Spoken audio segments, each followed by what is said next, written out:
You are listening to Radio Maria Canada. We now present the Health Hub, hosted by Kathy Biasi.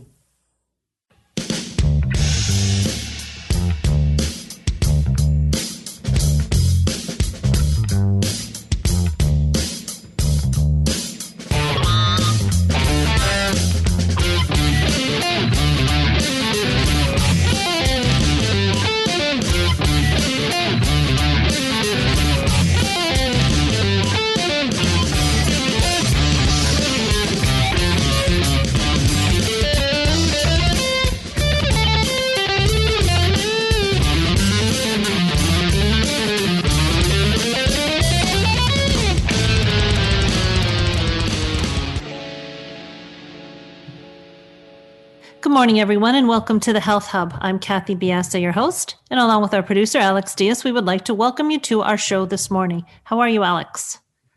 I'm keeping well, and I hope yours too.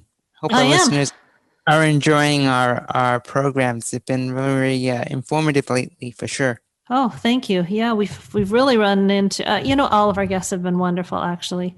I just love learning from all of them. We've had a few that I've just sat back and listened to, and I was just totally amazed of the depth of knowledge of some of the guests. But there has not been a single guest on our show that I haven't taken away something from the show, from their conversation anyway. So we are blessed on this show. I hope everyone enjoys all the guests that we've had and the listening pleasure. It's certainly been a wonderful journey for me, as I hope it has been for everybody. And again, today's show is being taped, so no opportunity for calling in. But who knows, maybe soon we'll get back in the studios. That would be nice.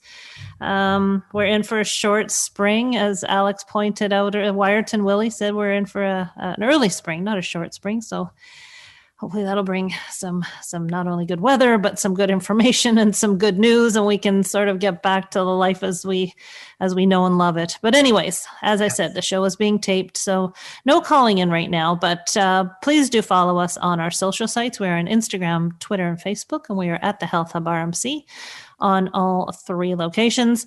And continue with the emails. So they're great. thh@radiomaria.ca if you have any questions for us, comments, any guest ideas. I got 2 yesterday and sought them out, and we'll see what happens there. But I really do appreciate the input.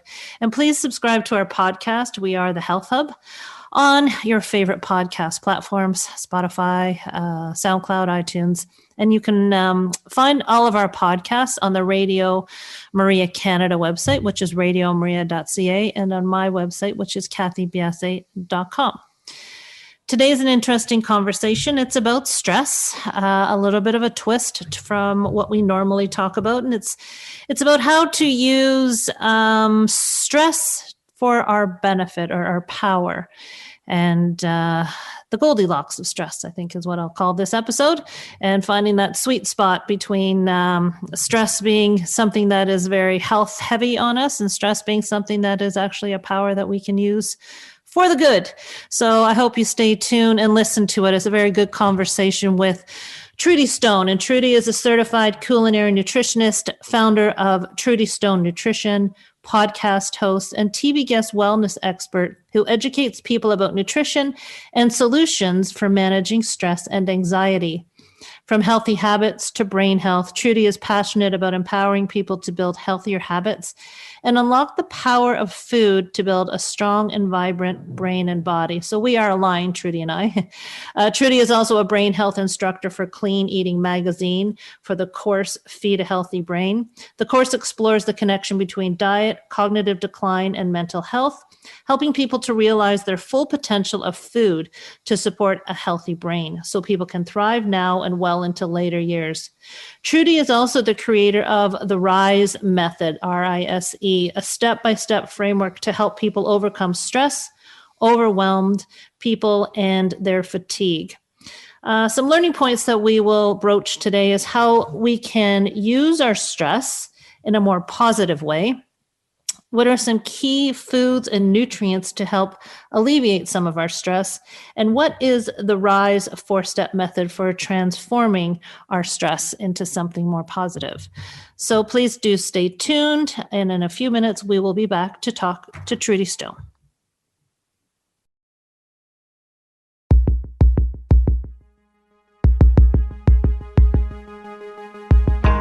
Letting go of every single dream, I lay each one down at your feet. Every moment of my wandering never changes what you see. I've tried to win this war, I confess. My hands are weary, I need your rest. Mighty warrior, king of the fight. No matter what I face, you're by my side. When you don't move the mountains, I'm needing you to move. When you don't part the waters, I wish I could walk through. When you don't give the answers as I cry out to you, I will trust, I will trust, I will trust in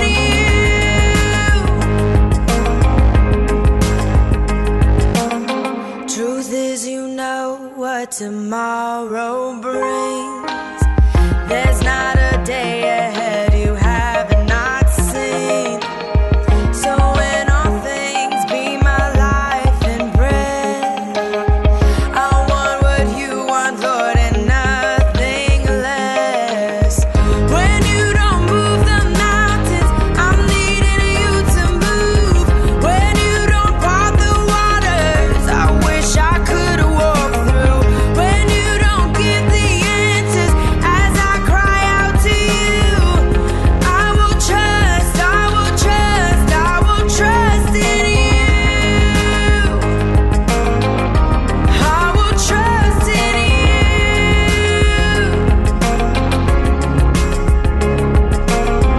You are my strength and comfort. You are my steady hand. You are my firm foundation, the rock on which I stand. Your ways are always higher. Your plans are always good. There's not a place where I'll go you've not already stood. When you don't move the mountains, I'm needing you to move. When you don't part the waters, I wish I could walk through. When you don't give the answers as I cry out to you, I will trust, I will trust, I will trust in you. When you don't move the mountains, I'm needing you to move. When you don't part the waters, I wish I could walk through. When you don't give the answers as I cry out to you, I will trust, I will trust, I will trust in you. I will trust in you.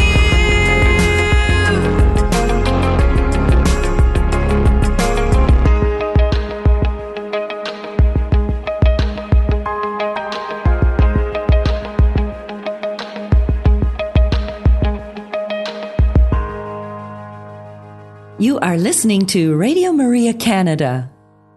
We now continue with the program, The Health Hub, hosted by Kathy Biasi.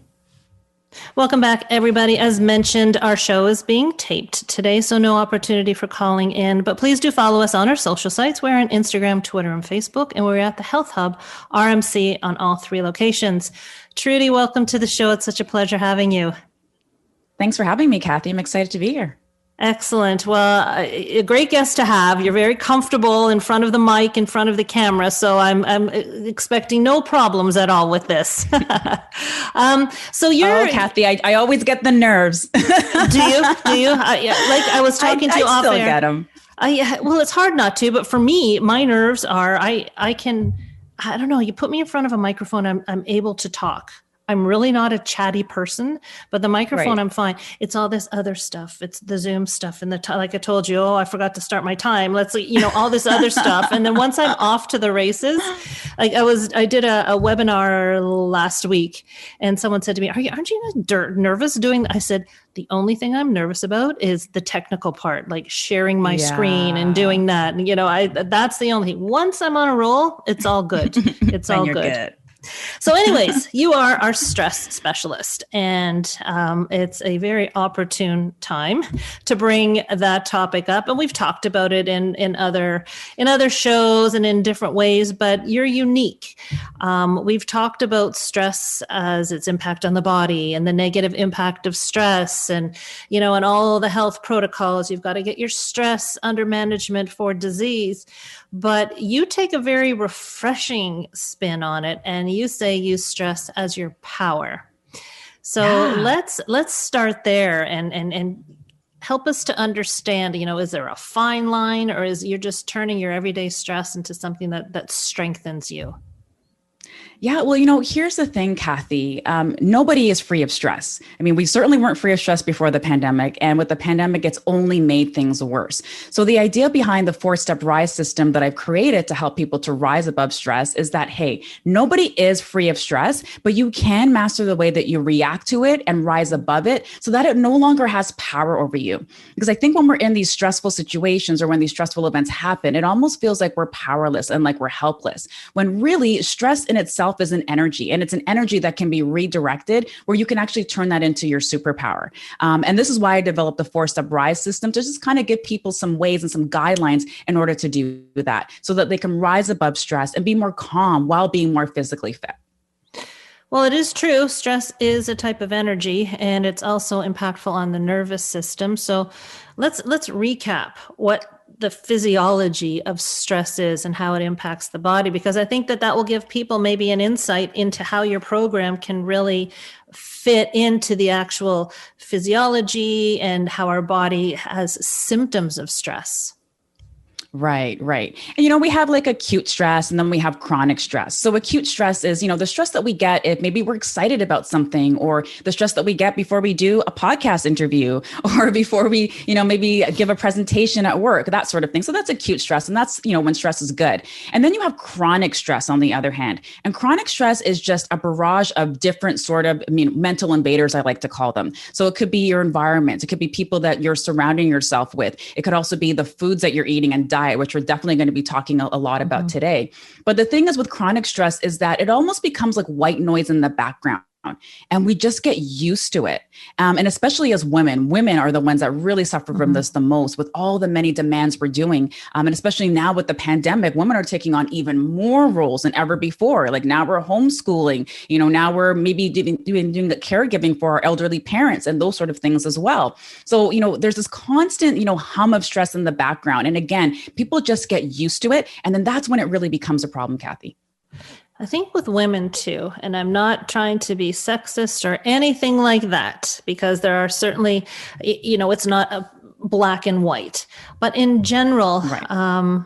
We were talking about this actually, how men have this really good space for trivia and they can, they remember all these things. And whereas, most of the women I know, we kind of can talk in generalization. So we kind of soak in a lot of different things. And I think for women that it does, we hold on to things, we perceive things, we react to stress differently. So I'm sure that you have really found this great niche with women. Are these properties that you see? Is there more to it? Oh, yeah, for sure. Definitely men do feel stressed as well. But even with surveys that I've seen that were taken during the pandemic, like men are reporting more stress, but women are reporting even greater stress. And it was because of all of those reasons we talked about earlier. Some of my clients that come to work with me, they want to lose weight. And that's because of my story of losing 30 pounds about 7 years ago now.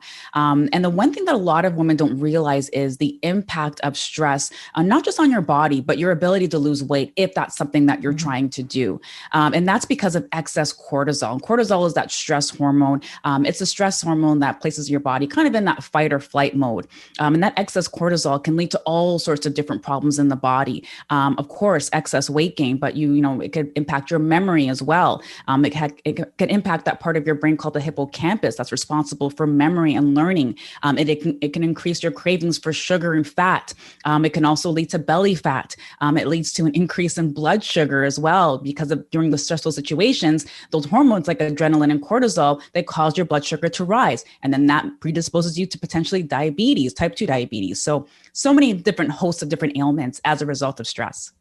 Yeah, like I said, it comes up all the time, right? No matter what you're talking about, what chronic disease you're talking about, weight loss, moving forward in that area, stress seems to play a factor. And so was it dealing with stress that helped you to achieve your weight loss? Is that how you got into this line of work? Yeah, it was a few different things. Certainly I was trying to lose weight. This is like years ago, and I got engaged and I was, about to get married, and I wanted to feel and look a certain way on my wedding day and my wedding dress and all of those things. But I found a lot of positive effects of losing weight other than just losing weight. There were some things that I had done that I had never done before, like say, for example, journaling. I never really understood the power of your thoughts and your emotions and how that leads to your actions. So one of the things I started doing when I was losing weight was journaling. So I started using journal prompts, and I just, did a Google search on just, journal prompts. And essentially it's just an idea that you have, and then you write that idea down. Like what does it feel to not be able to lose weight? Let's say as an example, and then you just write down all of the things that come to your mind as a result of that prompt. And I started to feel a lot lighter, and I started to feel my stress start to dissipate just by doing that one thing.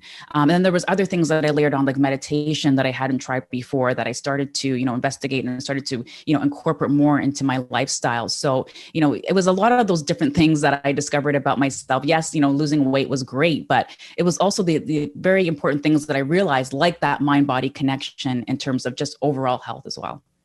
And what made you focus then on the stress part of it? Seeing other women in this situation, or what was it? Yeah, a few different things. It was seeing other women in that situation. And then it was also going through a stressful event of my own. So I had a miscarriage a few years ago. And after that miscarriage, to be quite honest, I fell into a bit of a dark place. And I started turning to foods that I knew weren't really going to support me and support my health, but I knew that they made me feel better. So all of those comfort foods that we tend to reach to, the junk food, the chocolate, and all of those things.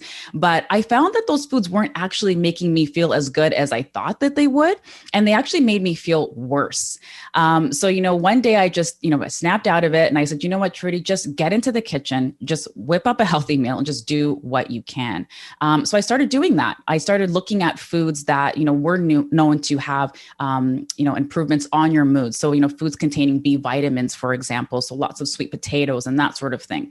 And I found as I started to get in the kitchen and I started to incorporate a lot of these brain healthy foods, like the healthy fats, the B vitamins, things with iron, vitamin C, folate, all these different foods, I started to notice that my mood started to improve. My stress levels, the stress was, yes, stress is always going to be there, but I started to notice that my stress levels were coming down as well. And then I just started doing more research and more investigating into foods and mood and our mental health. That actually led to me doing some work with Clean Eating Magazine and developing a brain health course for them. And I'm now a brain health expert for them. But yeah, it was only through my own journey that I started to realize this. And then I started applying, some of these strategies that I was learning on my clients. And then my clients were so amazed at their results as well, in terms of incorporating some of the nutrients that we're going to be talking about today as well. Sorry about that. Oh, no problem. Stress is not differentiated in our body, right? Stress is the lion in the room, or stress is the credit card bill that is a little higher than you thought. When you're talking about having stress being somebody's power, are you trying to refocus their idea of stress? Are you trying to tell them that this is a symptomology, or are you trying to say, you've got this extra energy from stress, let's use it in a positive way? What does it mean when you say that you're trying to get women to use this stress as a positive? Right. You nailed it, Kathy. It's all about redirection. And in fact, the first R in the RISE method is actually ruminating. And ruminating is when we tend to dwell on stressful or negative events over and over and over again in our mind. It could be, something that you said to somebody and you're like, oh, maybe I shouldn't have said that, or I shouldn't have said it that way. And now you ruminate on it over that conversation over and over and over again. And that's really a woman thing, right? Like that's really absolutely is. I remember something from grade 12 when I was running for student council president that I said, and it's like, why would I say something like that? And it's still, I ruminate over that. Odd. It's really odd. Oh, yeah. Yeah. Women are the worst for this. But when you do that, Kathy, you actually train your emotional brain. You can also look at this kind of like your inner mean girl, but you train that emotional brain to become more powerful, right? And that makes it more likely that you're going to spend time ruminating again in the future, which is going to make you more stressed and make you more anxious, right? So that inner mean girl is exactly what you just said, Kathy. Like, why did I say that to that person? Why did I say it like this? Like, you're so dumb. Like, you could have said it this way instead. Exactly. Like, oh, you're so stupid. And that's like the inner mean girl. That's that emotional brain, right? So instead, I say, let that energy of stress, drive you towards where it is that you want to go. So, don't use that energy of stress to worry about what it is that you don't want. Whether it's, the loss of a love, so a breakup, or, not having money, or, all those things. Like, I'm not perfect. Like, I do that too. But when you do that, like, you go into a deeper hole, right? You end up worrying more, you end up stressing out more. And that just doesn't serve you. It doesn't serve the people around you, like whether it's your partner, whether it's your children, whether it's your, your fellow employees or colleagues. And it doesn't serve your life. And it just doesn't serve your bigger vision and your bigger future. So instead, what I like to do is encourage people to redirect that stress, which we talked about being a power, and turn it into essentially a superpower, and point that ship in the direction of where it is that you want to go, not the direction you don't go. Right. And again, it goes back to that pothole analogy. If you keep looking at that pothole when you're driving, you're going to end up in the pothole. But instead, you need to focus on where it is that you actually want to go. Because if you keep pointing where it is that you don't want to go, your ship is going to continually go there over and over and over again. And you could spend, months, years, or sometimes even decades. Because look, you're still thinking about this conversation years ago, right? You spend decades there in the stress and worry and anxiety. So that's, that's the idea of redirecting. So is it redirect? Is it like a refocus? Is it trying to say like Hakuna Matata, it's done, leave it alone, move on? Right. Is that sort of what you're doing? Right. Like it's done. It's happened. Like, what else can you do now to move forward? Or even if you find yourself in a difficult period in your life, like I like to talk about, pulling out receipts. And, if you watch any of the Housewives franchise shows, and I'm obsessed with those shows, they always talk about pulling out receipts. And essentially that's evidence. So, if you find yourself in a stressful period, or, you find yourself in a situation asking yourself, like, how am I going to get through this? You'll look back on evidence where you've been in, difficult circumstances in your life, and start to ask yourself some questions like, what did I do when I was in that situation? Like, how did I move through it? What sort of things did I do to, put me in, a positive direction of where it was I wanted to go to be able to solve that problem? Because we've all solved, big problems in our lives. Like maybe we're not, doing so well in our personal life, but we're kicking butt in our professional life. Are there any skills? Is there anything you can use from that, from those experiences and channel them over to your personal life? So then now you're in that problem, solution kind of focus oriented, frame of mind. You said something there that I think is so true. And I actually mentioned it last week, that if you can give people the right questions, you can help to reform the thought process, because once they're equipped with the proper questions, they're looking for the proper answers.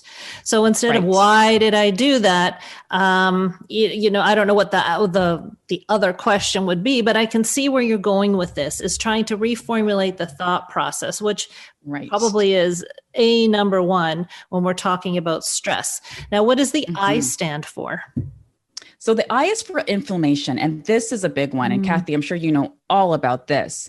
But stress is the cause of all inflammatory response in your body. So if you sprain your ankle, that places physical stress on your body. A runny nose, that's symptoms of inflammation when you have a cold. And inflammation is a risk factor of more than, I think, about 30 different medical illnesses, including cancer, diabetes, dementia, and even depression as well. Yep. And again, just like stress, inflammation, there's two different types. There's acute inflammation, which is your body's, natural response to, getting a splinter in your finger, cutting your finger, that sort of thing. So essentially just repairing damaged tissue.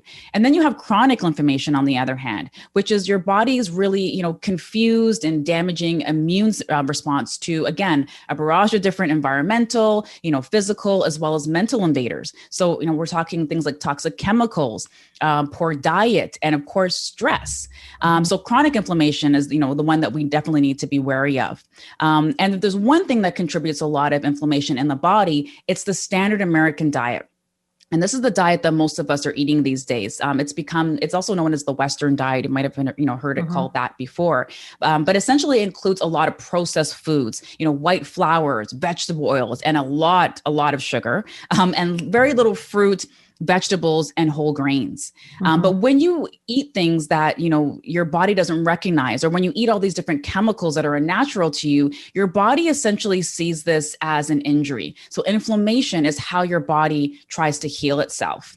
And for me personally, when I see everything that's going on with the pandemic, and when I see how people are turning to alcohol because alcohol consumption is on the rise, processed foods, all these comfort foods, sugar, all of these things are on the rise. And a lot of these people are turning to these foods, to help them to manage stress. And, not knowing that some of these foods we're turning to manage stress are actually formulated, to keep you hooked. And if you've ever read a book called Salt, Sugar, Fat, I think the author's name was Michael Moss. He talks about this. He talks all about how, I'm not going to say all food companies, but there are some food companies out there that are engineering food to, hijack specific parts of your tongue or your taste buds.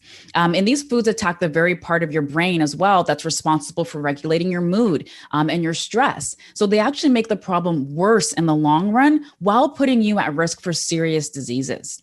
In fact, some of the countries in the world that have the highest intake of sugar also have the highest rates of depression as well. So there's definitely no coincidence there. And lack of nutrients, of course. So when you're filling your diet with processed foods, you're not getting the nutrients you want. I mean, we can spiral down into the microbiome, all sorts of things like that. But it is very, very important when it comes to mental health. And I think, it's not that secret anymore about the food industry. I think a lot of people are coming to terms, and a lot of these things are being outed, which is great for us in the long run. And it's important that people understand some of these chemicals sugar in and of itself is addictive. And I mean, that's researched. Right. Many people have seen the x-rays of the brain on sugar versus the brain that is not on sugar. So we know that sugar can be addictive, and then all these other chemicals. So it is, I find anyways, it is becoming more apparent that what's going on, and people like you educating others, it's also extremely important. We've done the R, we've done the I. We're going to take a quick break and get to the last two steps, and then really get into nutrition, which is your baby. So everybody stick with us, and we'll be back in a few minutes.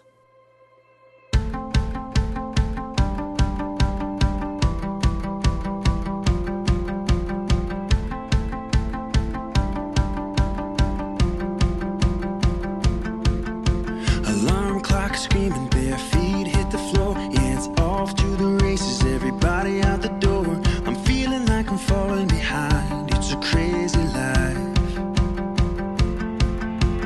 90 miles an hour, going fast as I can, trying to push a little harder, trying to get the upper hand. So much to do in so little time. It's a crazy life.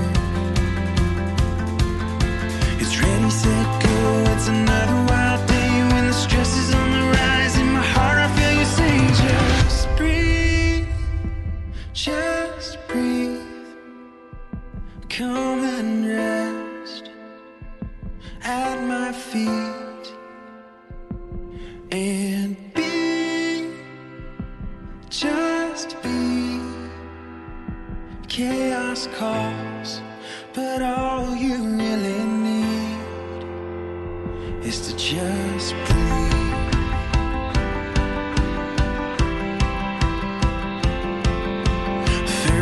Joe, just to get me through the day. Wanna make the most of time, but I feel it slip away. I wonder if there's something more to this crazy life. I'm busy, busy, busy, and it's no surprise to see that I only have time for me. something more to this crazy life. I'm hanging on tight to another wild day when it starts to fall apart in my heart. I hear you say, just breathe, just breathe. Come and rest at my feet and be, just be. Chaos calls, but all you really need is to take it in, fill your lungs, the peace of God that overcomes. Just breathe. Let your weary spirit rest. Lay down what's good and find what's best. Just breathe.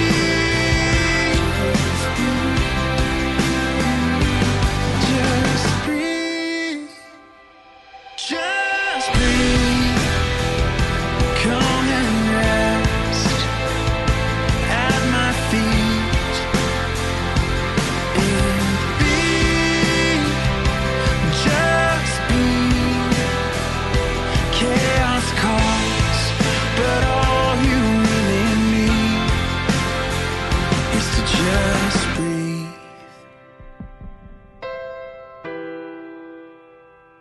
Just breathe. You are listening to The Health Hub here on Radio Maria Canada, a Catholic voice wherever you are.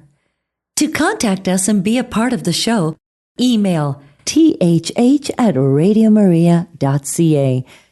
We now continue with the program. Here once again is your host, Kathy Biasi.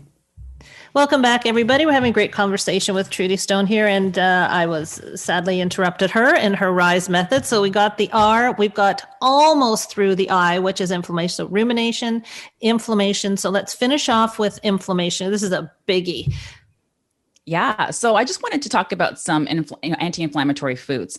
So you can fight back against inflammation by adding foods like blueberries. So, snack on them, maybe eat them with some walnuts, which have those brain healthy fats. Again, put them in your smoothies, put them on your salads, dark leafy greens. Speaking of salads, turmeric is another great one. I always throw that in my smoothie with some mango, which is great. Ginger, I might also put that ginger in my mango smoothie as well. And green tea is also another great one as well. So many things, and all those things are, all those foods are pervasive in their health benefits. So we can talk about for mental health. We can talk about for hormonal health, right? Insulin, things like that. And these aren't hard foods to incorporate into the diet. I think it's just being aware and having that knowledge.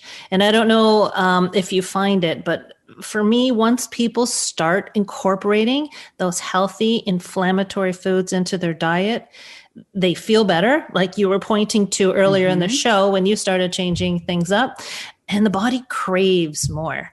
And once I'm sure you're able to switch people onto that, then they're off and running.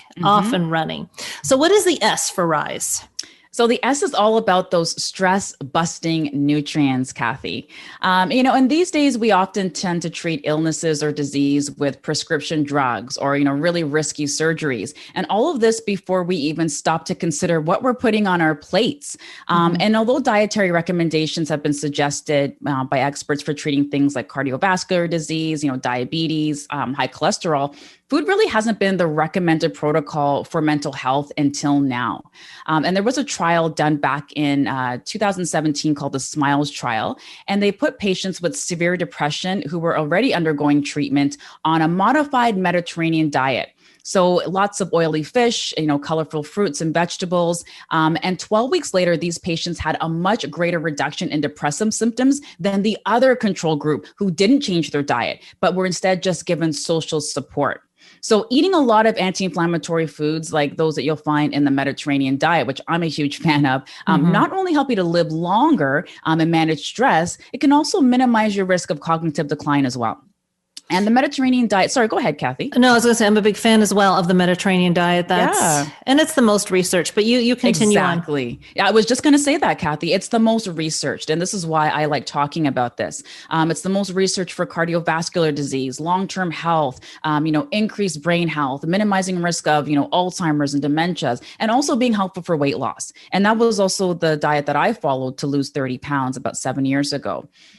So the Mediterranean diet is lots of plant-based foods, lots of fresh fruits, vegetables, healthy fats like olive oil, using lots of herbs and spices, eating fish, enjoying meals as well with family and friends. I know it might be a little bit more difficult now. You have to kind of stay in your bubble, but, lifestyle is also another really important part of the Mediterranean diet, which I'm a fan of it because again, it's that connection with friends and family. It's getting plenty of exercise. It's all of those additional things other than diet that are so important to overall health.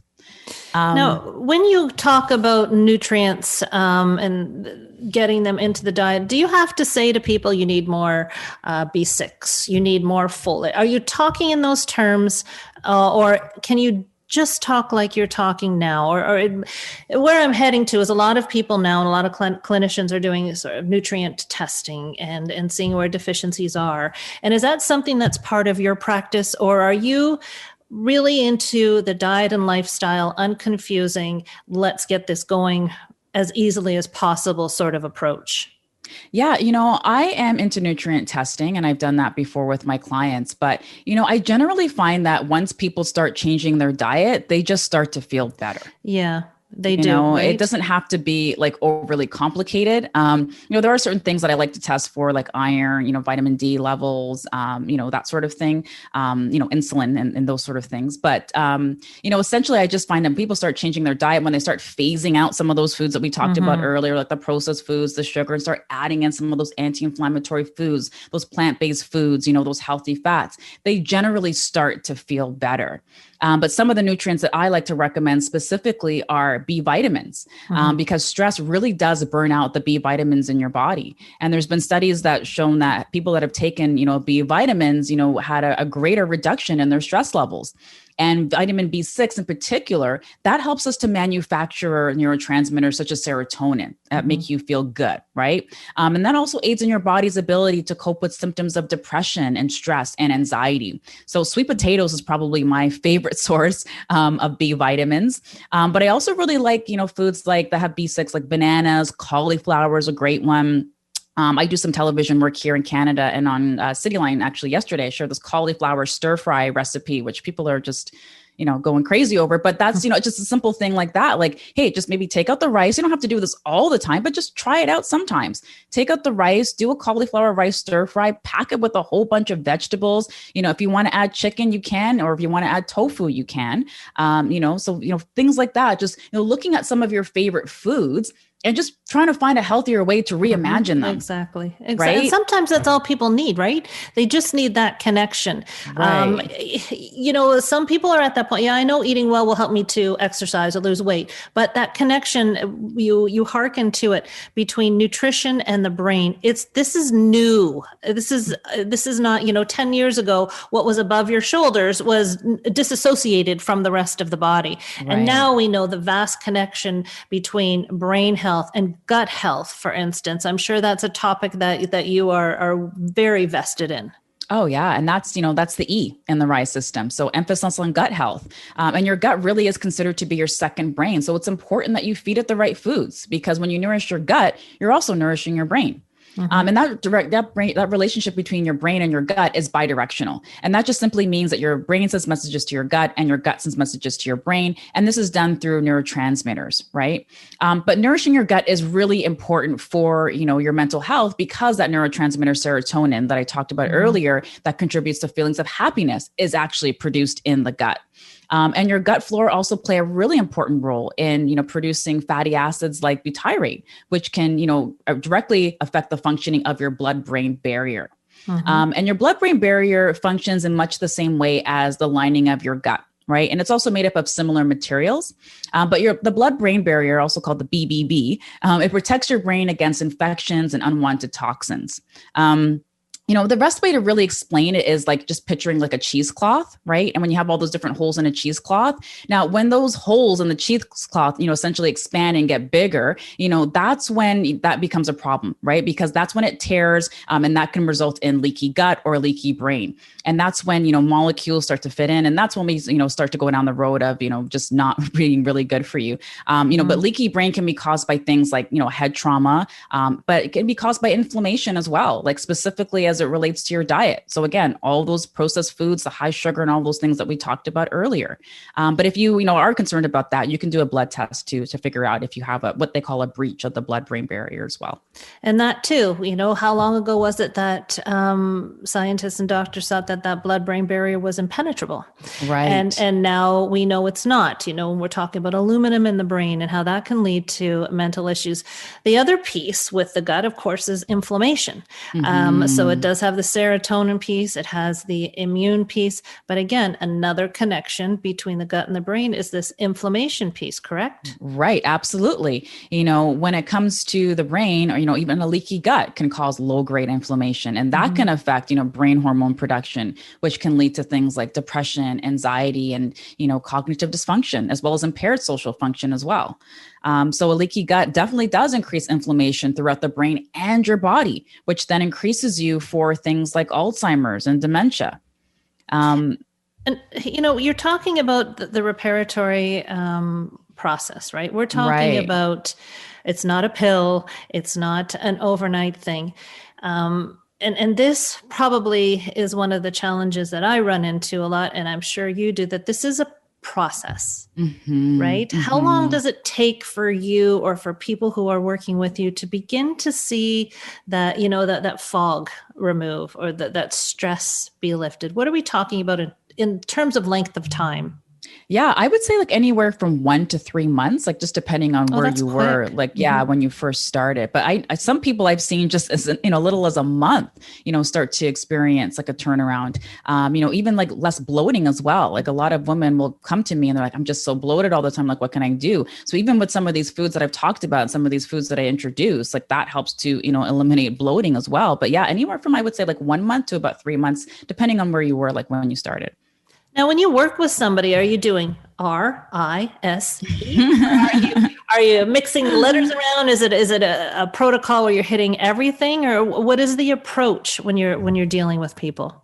Yeah, well, there's not one perfect diet for anybody. So how I start with a client intake form, and I just get to know them. Hey, what medications are you on? What's your food and your eating history? And just ask them a lot of questions to get to know their medical history and their health history. Once I have that information, it's like, okay, how can I take, the information of what they're dealing with, what they're going through, their medical history, and tie that now with what I know, to actually be effective, like, things that I talked about in the RISE system. And I pair those two things and I make it a really customized approach for the individual.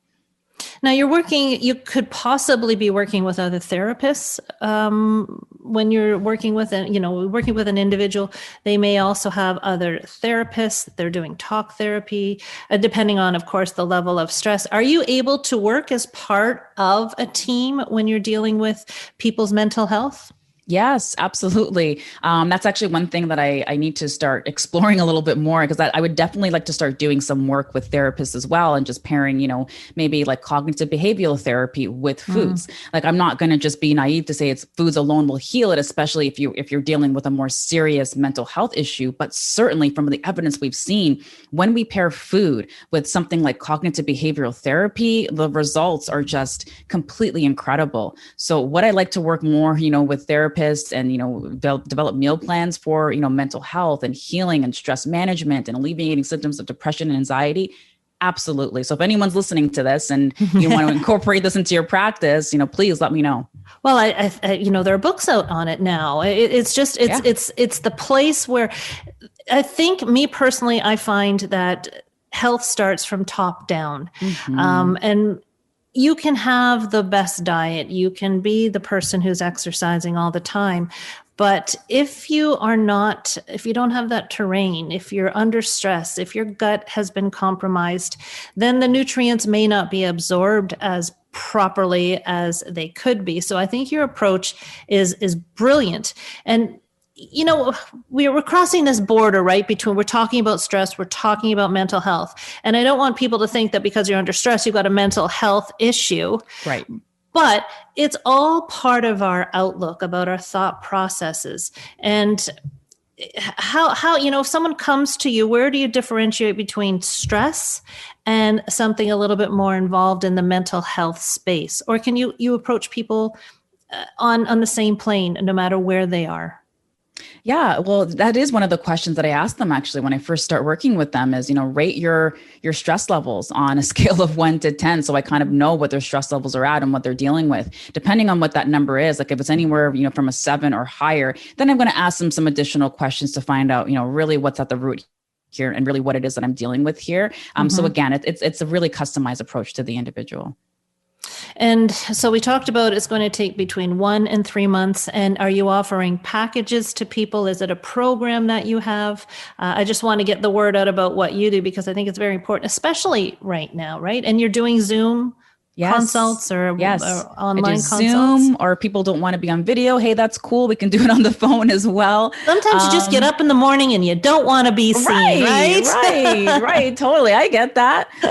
But yeah, so Kathy, I work with people either for 1 month. So people who just kind of need some guidance and some help, just kind of getting going. But then people who know they need that additional accountability and support will work with me for 3 months. So typically people will work with me for 3 months. So one-on-one coaching for 3 months. That's my most popular package. And then people will also work with me one-on-one as well. I do have a group coaching program I'm actually in the midst of running right now. It's called Shed and Shred. And that is, specific more to weight loss. But, certainly because I am such a huge believer in the importance of that mind-body connection, your thoughts influencing your feelings and your actions, we definitely hit on the mindset piece in that program as well. And the name Shed and Shred was all about, shedding your old beliefs as well as shedding the weight. And sometimes, emotional eating and stress, are some of those things that cause us to, overeat and gain weight. So that's why 100%. That's definitely, a component of that program. So the next one comes out in April.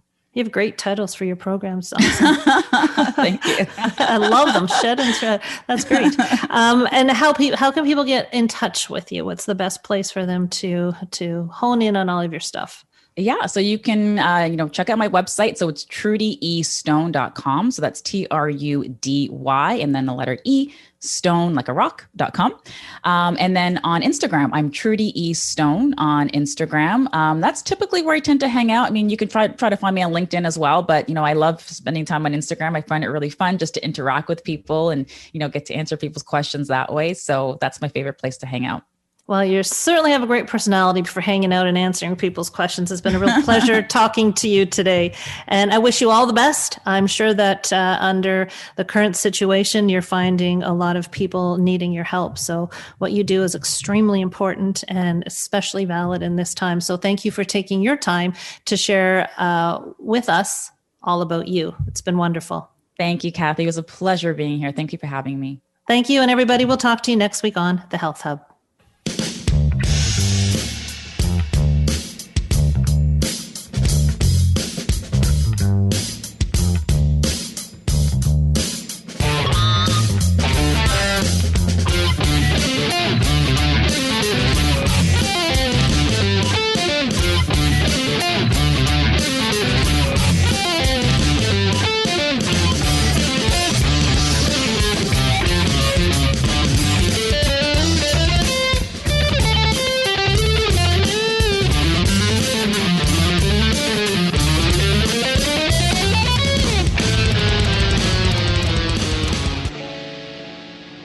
You have been listening to The Health Hub, hosted by Kathy